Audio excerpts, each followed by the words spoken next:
A powerful and meaty V6 engine, all kinds of body options, traditional but still attractive design, and above all else, very affordable price. The Nissan Frontier seems like it has it all. However, the truth is quite a bit more complicated, as despite being so impressive on paper, the Frontier suffers from quite a lot of issues that drag it down and don't allow it to be as competitive as its peers. Some of these issues are superfluous and some are much more fundamental, which is why we coupled the 6 most prominent ones in an effort to answer the question of what in the world is going on with the Nissan Frontier. Number 6. Terrible towing capacity. The Nissan Frontier seems like it could tow the world if needed.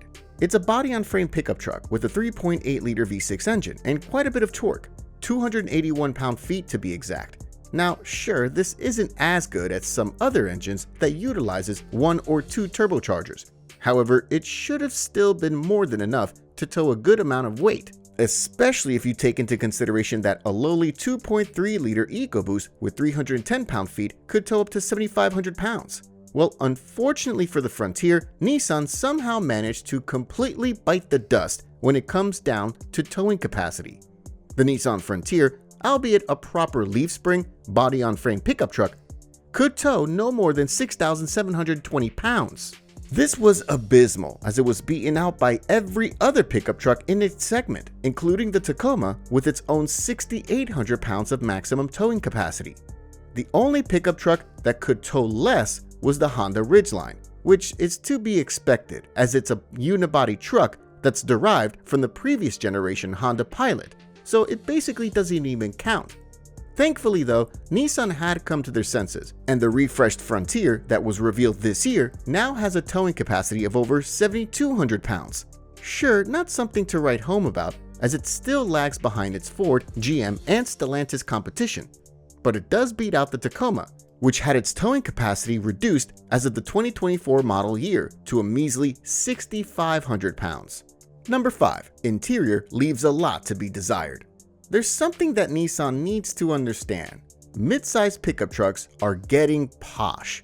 You can't just throw in an interior of an early 2010s pickup truck, slap a big old screen at the middle of the dashboard and call it a day. You see, because full-size trucks have become way too expensive, many former buyers of such vehicles have started streaming towards mid-sized pickup trucks.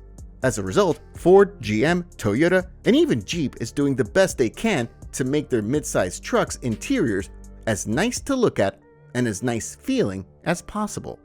But Nissan though? Oh no. Nissan decided that the Frontier and its buyers deserve the most dated, most basic, most unintuitive interior that there is. Just look at it. Look at that dated steering wheel. It's ripped straight out of the 2010 Nissan Patrol. And in addition to that, the pre-facelift models had a screen that was low res, was incredibly small, and had literally no function, as your phone was probably going to be a much better solution for any of the necessities you had, such as navigation. The facelift fixed that and introduced a new 12.3-inch slab at the middle of the dashboard, which, while an upgrade, is still very much subpar in every possible way compared to the competition. The buttons, dials, and switches are not fixed though, and still look like they've been lifted straight off a 10-year-old Nissan Altima, which reeks of cheapness and datedness. The interior quality is also very disappointing, as the interior, especially on the lower end models, feels like the nastiest, cheapest, late 2000s EconoBox interior. That said, quality-wise, it's still better than the Chevrolet Colorado, which, albeit much more ergonomic, just feels flimsy and cheap at the same time. Still, we much prefer the Colorado's layout to that of the Frontier. Number 4. Lack of powertrain choice. Some of you might be thinking that we're throwing shade at the fact that the Frontier uses a V6 engine. We're not. In fact, we think that this, alongside the 3.5-liter V6 from the Ridgeline, are the best power plants currently on offer in the midsize truck segment. The Frontier especially, as it's simple, it's powerful, and it's quite a workhorse of an engine in every possible way. However, we can't help but wonder if Nissan would have been better off if they also offered a less powerful 4-cylinder engine, especially on the lower end models. This would have helped with the Nissan's pricing, allowing the truck to have a cheaper entry price, while also increasing MPG figures. Now sure, the Frontier's MPG figures are already pretty good, and are oftentimes better than its competition. However, this way, Nissan could have completely secured its spot as the most frugal of the bunch. In addition to that, many people that are buying an entry-level midsize pickup truck don't really need power or towing capacity. They need frugality, and they need cargo space, which is why an inline-4 engine with a turbocharger and around 240 HP would have probably been fine for them. But we're not complaining too much about this, as the Frontier's V6 is already a pretty decent engine, especially since its 310 HP power output makes it at the top of the food chain despite still being pretty frugal. After all, it's better for a truck to have no 4-cylinder engines in its lineup than no 6-cylinder engines, like virtually all of its competition has. Number 3. Dated technology. Again, one of the key problems with the Nissan Frontier is how dated it feels compared to its competition, especially since the vast majority of its peers have had a full redesign.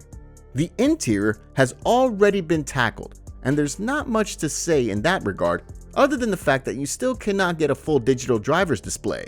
Now, sure, we like the combination of analog and digital dials. However, they could have at least offered us a choice. In addition to this, the exterior too feels extremely dated. Just look at the pre-facelift and the famed hard body edition trim. We know that it's supposed to look old school, but really, halogen headlamps on something that is supposed to be an upper trim level? That's unacceptable.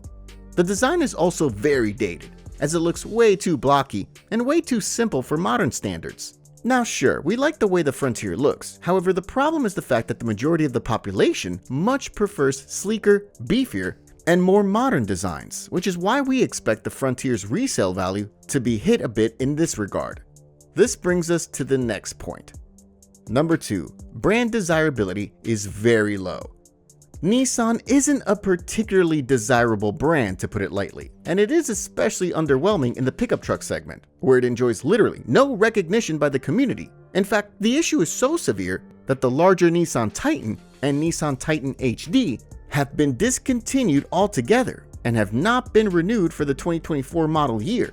That's why you should be worried when purchasing the Nissan Frontier, as this general disdain of the public towards the Japanese manufacturer has already hurt its image and resale value even further.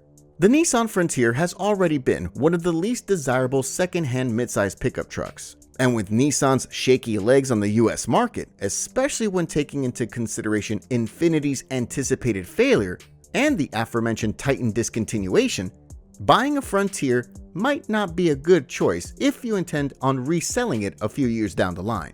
Number 1. Pricing should have been better. The thing is, even though the Nissan Frontier is amongst the most affordable pickup trucks in its segment, the pricing should have been even better. Nissan should not have allowed Chevy to undercut it with the pricing, especially if you take into consideration that for a smaller price, the Chevy Colorado comes with a crew cab configuration, whereas the Frontier comes only as an extended cab. Now sure, you can opt for the crew cab for the Frontier too, and it can be optioned with an extended 6-foot bed, making it easily one of the most utility-friendly vehicles on the market. However, all of that will set you back quite a bit of money. That said, the higher trim levels, such as the Pro 4X and the SL, are an exceptionally good value for money. As for $44,000, which is around the middle of the pack for the majority of its rivals, you get a well-kitted out truck that has great levels of off-road capability and is still a pretty comfortable thing on the road. All in all, if you're up for a Nissan Frontier, you are looking at a pretty valuable proposition if you're keen on spending a bit more money in the start, and especially if you do not intend on selling it in the next 5 or so years. Otherwise, you're really better off with something like a Ranger or the Colorado, as they will hold value much better than the aging Frontier.